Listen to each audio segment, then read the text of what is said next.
Kia ora whānau. Welcome to the Guna Hub. Welcome to our after show of the game between Arsenal and Lens. Before we start, please like and subscribe to our channel. Love you. So, brother, a Champions League away game ends in defeat. Tough place to go. Just want to hear your thoughts. I know we've had a big argument and talks about it. So yeah, how you feeling? It's disappointing, frustrated. There's a lot of things to be frustrated about in that game and that performance. At the same time, what a tough place to go. That stadium was absolutely rocking, and you can tell it's nothing like what the players would have experienced in the Premier League. The only places away that feels like that's probably like Liverpool or maybe Newcastle. But yeah, it was tough. I'm disappointed. Not so disappointed at the result because they played very well. I'm disappointed with our own performance and our inability to cope with a team that they came second in France. 21 years later, they're in the Champions League. And I know we haven't been in it, but we've been playing in like the Europa League, so it's not like we're oblivious to European football. So yeah, how do you feel? Yeah, you're right. Like, I going into the game, I was confident. We both were, I think. Yeah, we were, but seeing that just even before the game started, just the raucous atmosphere, like it was like we were up against it. But in saying that, you can't just say it was because of the crowd we lost. Like, these guys should be used to it. Like, they're seasoned professionals. We play in more like crowds more than that, like 37,000 people. Yeah, but we need to be able to show up to games like that, and that whole game was a test of our character, and one we've failed. To be honest, like we'll talk about our good moments and stuff, but as Arsenal Football Club, we shouldn't be losing to Lens. To Lens. I can't even say their name properly. Well, we got humbled. Yeah, we did. We got humbled. We got a reality check. Yeah. Let's be honest. Like, from the kickoff, from that first half, I felt like we got a reality check. And, the first goal we scored was like against the run of play. Yeah. We didn't create anything that up until that moment, and even that wasn't something we created. That was just a complete giveaway by them. But yeah, great finish by Jesus. Yeah, can't take that away. A beautiful finish. Took his chance. What do we say? What do we? If you dissect into the performance, like, I think Arteta got it wrong. I think he got his. I think what he got wrong. The main thing that he got wrong is probably starting Saka. I don't mind that. I think. And this is in hindsight, right? Like. Yeah. No. Everything we're talking about is hindsight. Yeah, and he got injured, right? Like, if you've got Man City in the weekend, Saka's just pulled out in the game before. 2 games in a row he's hobbled off. Yeah. So like, maybe his body's telling him, maybe rest, bro. And Arteta's just played him again, and now he's in doubt to even start on Saturday. Yeah, I don't know about the Saka one, because it could be the doctors have told him he's fine. He could have been Saka's told him that, boss, I'm fine. Yeah. It's a Champions League game. You have to play your best players. And I think Arteta said in the press conference about Saka that he's gone to backheel the ball, and I think he's maybe stubbed his foot into the ground, and that's what caused him to be substituted. And so you can't blame that on overplaying him or like playing him through injury. Yeah, it looks like it's the freak of a mistake on pitch, and it happens. It happens to everyone. It happens, yeah. But who else do you reckon shouldn't have started? Like, what else did he get wrong? I think the decision to play David Raya. You're going away to European ground. It's going to be hectic, right? The team that's been out of the Champions League for 21 years, they're back in it. It's going to be raucous. And I think David Raya the decision to start him. I think he should have started Ramsdale. You know, Ramsdale's gotten us back into the Champions League. Ramsdale loves playing in these pressure moments. He loves playing against crowds that are against him. I just feel maybe he would have handled it a little bit better. And, you know, looking in hindsight, David Raya, I don't think he did too much great in the game. He didn't do too much good in the game. One of his mistakes led to a goal. But it's not like his kicking was like, wow, like, you know, like it was like, wow, he's really helping us perform better. I don't really think he had a great kicking game either. Even with the passes he got, right? It was just like, yeah, I mean, I feel like Ramsdale could easily make those passes. And he does from time to time. So I think he got that wrong. I think the second one, you know, we don't really know. I feel like it's the right decision. If he's fit, you play him. Even if it's just the first half. And I think it's Havertz that's the mistake. Not that he had a terrible game, but he doesn't offer us anything sort of as much as I feel he doesn't offer us as much as I feel like someone else would, as like a Trossard would in that role, or Emil Smith-Rowe would in that role. You know, and there's an argument between Vieira and Havertz. Vieira offers more going forward. And I think get bullied though. Yeah, he does. You know, absolutely. But it's not like Havertz is a freak of nature, dominant force in the midfield. He doesn't play aggressively. He doesn't hold up anybody. He just fouls people all over the pitch, and we seem to think he's a physical player. But I don't see him winning the ball. It's not like he ever tackles anyone and wins the ball. He always tackles and fouls. Just looking at the highlights and stuff, though, Havertz actually created the most chances out of our three midfielders in this game. Yeah, no, for sure. I mean, we obviously we just watched the highlights again because when I watched the game, we had mixed. I had absolutely, yeah, I was fuming. Opinions. In my opinions after the game, after watching the live, so I had to watch the highlights back to make sure that, you know, everything that I was thinking was true. Most of it was true, but yeah, Havertz did decently enough. But, you know, he doesn't... I feel like, I mean, with the current... I mean, I understand your point, but I think with the current players that we have and you know, the minutes everyone's played, like, I didn't see Smith-Rowe starting. For me, obviously, if he's had more minutes, I would play him because he offers something that no Arsenal player has. No one, not even Odegaard is that direct. Like probably not even in the Premier League is someone as direct as Smith-Rowe. You know, so I would love to play him, but just in the start of the season, we've been playing Havertz.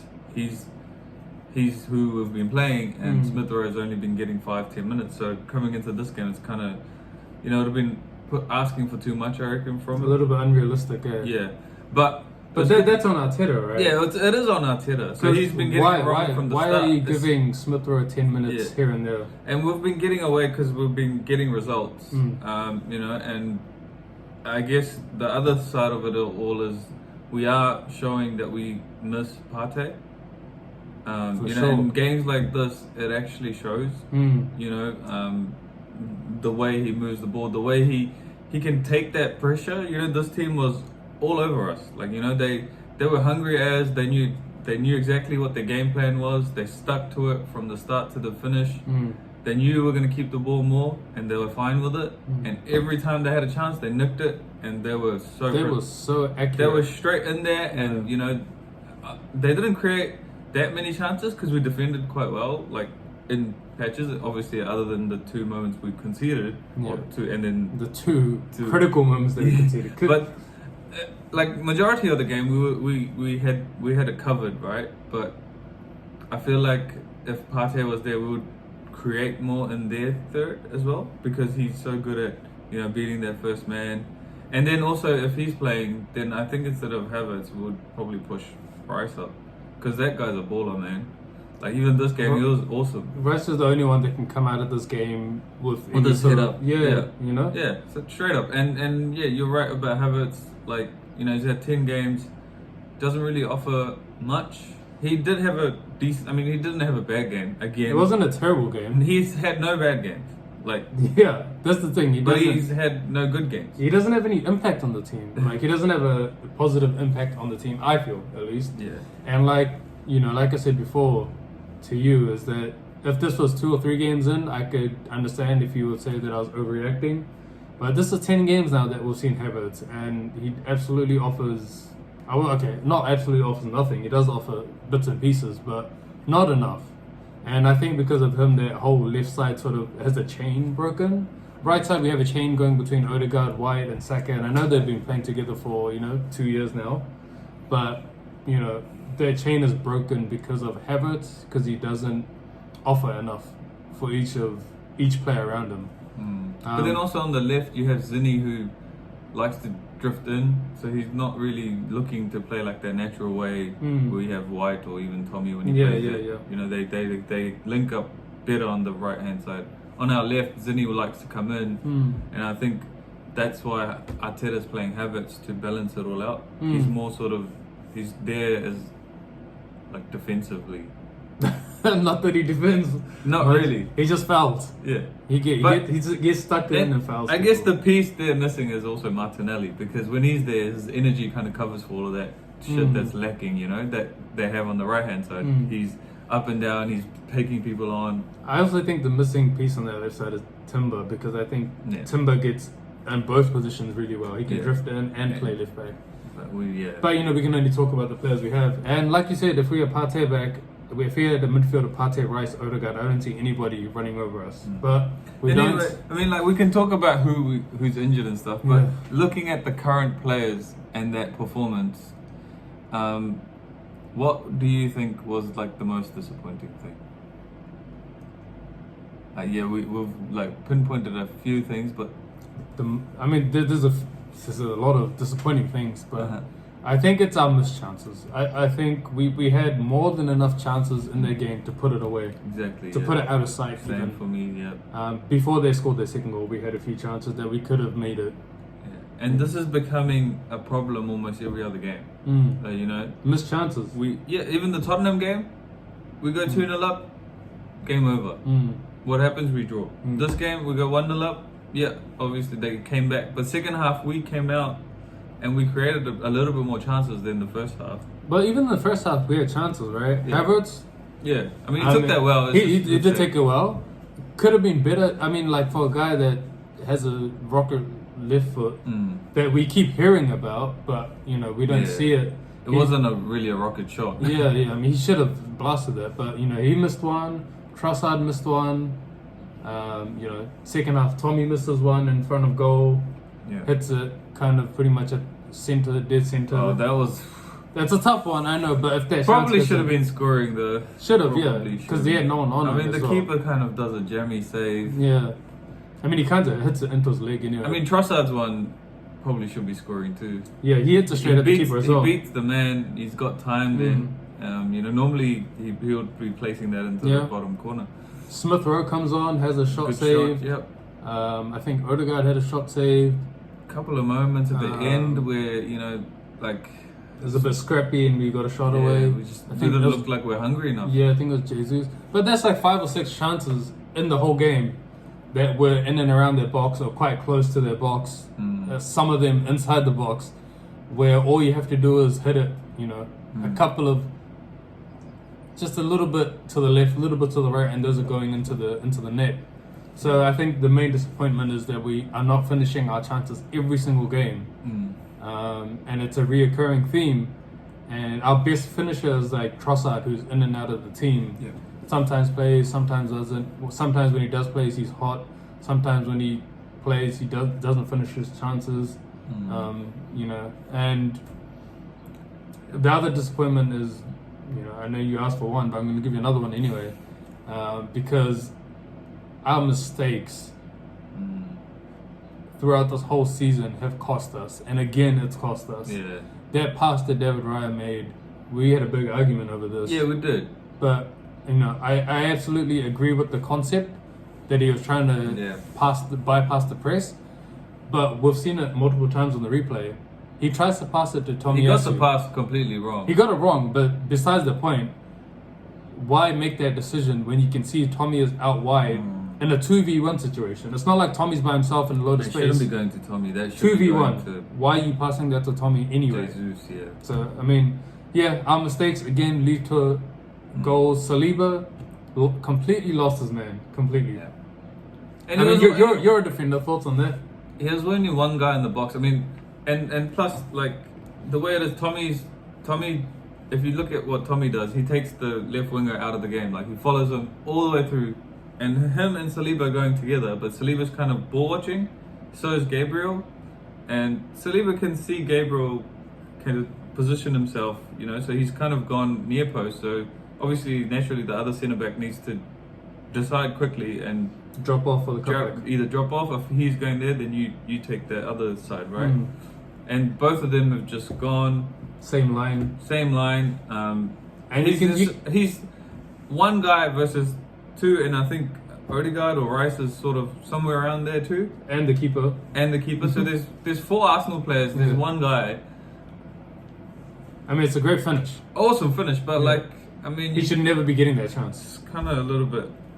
Terrible defending. Terrible defending. Awful defending. And it's just showed like we just switched off. And same with the Raya mistake. Like, I agree with the concept too. And I think that's why he plays, because of the concept of him, you know, trying to play forward and passing the press, whatever, because he does it more naturally than Ramsdale. But that was an error. Like you have to say that was a silly mistake, schoolboy stuff. You can't just, if he's got 2 guys on him and he's a right back, like obviously we're gonna get countered. Yeah. You can't just play it in there. Why would you put him under pressure anyway when you can see he's 2v1? Yeah. So even if he gets the ball, I agree. Sometimes you play those 50-50 passes, but you play those 60-40 ones where we have more of a chance to get it. But that was 60-40 in favor to them. Yeah, it was more like a 20-80. Yeah, that pass was 20-80. Yeah, there's no way Tommy was getting that. Yeah. I mean, even if he gets to the ball, like I said, he's 2v1. Yeah, he's getting shut down straight away. So yeah, I think those were both of your things that you've said were the most disappointing things, and it has been like throughout the season now. Yeah. So we really need to start cutting out the errors. You know, we've got another keeper who's probably more safe. You know, Ramsdale, he showed that last year. Although, you know, Arteta's obviously decided Raya is my number 1, and we have to respect that. But, you know, Ramsdale wasn't doing bad. He wasn't. So, you know, if he keeps making errors, I'm sure he's going to have a word and be like, hey, look, why aren't I getting a chance? You know, he's made mistakes. How's Ramsdale already be having a word? Yeah. Because, I mean, the thing as is... a football player, why not? Like, you know, I won't make that mistake. You should be hungry to play. Yeah. And the other thing is, you know, the more he doesn't play Ramsdale, the more upset he's going to get. And if he gets upset, there's a very high chance he's not going to play very well. Even when he's called upon, he's going to be still in that mood, you know? And really cold. You know, keepers need to keep playing too. They need minutes to stay cold, stay warm and stay connected sharp to the team. But that Saliba one, sorry. One thing I noticed all game actually, before that error happened with Saliba, I was looking at Saliba, and every time we were on the ball, he wasn't looking over his shoulders. He would pass the ball, or, you know, the other centre back would have the ball, but he's never looking over his shoulders to see where everyone else is. And that was something I noticed in the first half. And then what happened in the second half? He's running, but he doesn't look over his shoulder to see where the attacker is. Loses a man, and, you know, great finish. So, I know there's a hint of an error in every goal you concede, right? But these are 2 big errors that could have been totally avoidable. And it's just our own mistakes that are costing us these big chances again. The other thing that I wanted to say that was disappointing, obviously they were really hungry, you know, haven't been in the Champions League for 21 years.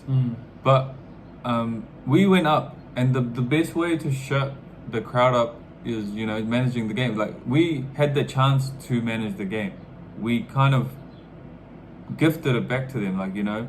That first goal they got is probably the reason why we ended up losing. Like, if we went into halftime 1-0, different game, you know. We can come out second half, we know what we have to do, stay compact, maybe hit them on the counter, let them have the, you know, I just feel like Arsenal still shows in moments a little bit of immaturity. Whereas if you see some of the bigger teams, you know, if they go up ahead 1-0, bang, it's going to be 2-0. The crowd's out of the game. you know, like we're saying it was an unbelievable atmosphere. Yeah, it was. But how do you get them out of it? You know, you keep them in the game until the 60th minute. The players are gonna start feeling it. You know, you're playing against the 12th man now. Yeah. And I think that's what's happened, and that's why we couldn't get the job You're done. absolutely right. We didn't manage the game well. No. We gifted it back to them. Yeah. Like you said, if we go into halftime 1-0, even if you're not playing all that well, if you go into the game, halftime 1-0, it's so much easier in the second half to play. And then they have to come out a lot more than they did because they sat back. Like, let's not get it wrong, they had a back five. They had maybe 3 guys pressing, and then every time we tried to play it over them, they had 5 guys waiting there to nick the ball off us. And so, you know, if we go into halftime with 1-0, it's a different game because they have to come out to try and win or to score. You know, at that point they're losing. But you know, we go into 1-1, we make another error, we lose our concentration. It's 2-1, and then it's impossible to come back. As much as we tried, it's just impossible because of that hostile atmosphere. They defended brilliantly. Their centre back had, Jesus on lock. Keeper had some good saves. He had Jesus on locks so well that Jesus had to float out to a different position to try and get the ball. The keeper, man. A couple of lucky ones, but wow, like the saves he made in that game. So we just gotta hold our hands up, and now we just gotta. We're lucky in the other group that they had a draw, so we're currently second on the table, and now we just gotta go out and have a result against Sevilla, and then we just gotta put our home games away against Lons, and then go from there. Yeah, and plus we need to bounce back, and a great game to bounce back against City. I don't know about that. If I had any game to choose to bounce back from this loss, it wouldn't be City. You want to go into it confident, right? Yeah, man. But that's the thing. We've got to show more character. And this was a great test. One we failed. We got to show more control, and we got to be less prone to these errors. Like, how are we making these errors again and again and again and again and gifting opposition goals? So yeah, Thank you guys for watching. Yeah. If you have anything else that you're disappointed about, please share. Otherwise, like and subscribe to our channel. Yeah, if you disagree, then let us know as well. Yeah. But otherwise, next game, City. Let's go.